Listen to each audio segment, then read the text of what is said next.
ভাই একটু গোল ফ্লাই তো। গোল ফ্ল্যাগ নেই দাদা, স্পেশাল আছে দেবো? আরে ছি ছি, স্পেশাল আমার খেলে গলায় খুব লাগে রে।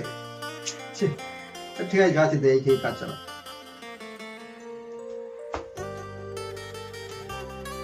50 টাকা। হ্যাঁ ঠিক আছে।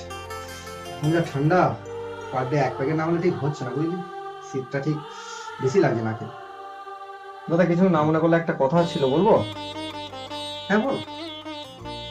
দাদা আমার বন্ধুরা বলছিল নাকি তোমার ছেলেটা 2 মাসের টিউশন ফি বাকি আছে, তাই একটু দিয়ে দিও। ওর তো টিউশন চালিয়েই তো যা পয়সা হয় সেই থেকে সংসার চলে। হ্যাঁ হ্যাঁ দিয়ে দেবো, এই আর 2 দিন কাজ করে দিয়ে দেবো। একটু পয়সা করে একটু টান পড়ে গেছিল। হ্যাঁ দিয়ে দিও। তা তোমার এই সিগারেটটা কত দাম? 50 টাকা তো? তাহলে এটাই যদি তুমি 4 দিন না খাও তো 200 টাকা হয়ে যাচ্ছে, তাই করে দিয়ে দিতে পারো? হ্যাঁ বেশি জ্ঞান দিস না, আমি দিয়ে দেবো ঠিক পয়সা। না জ্ঞান সিগারেট না দিচ্ছি খেলে না, আমার এই চলবে না। বন্ধুরা বললো তাই বললাম। ঠিক আছে। ঠিক আছে চলি। ঠিক আছে।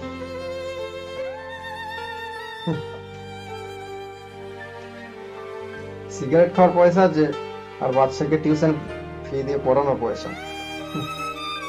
কেরালার বড় লোক ওরা।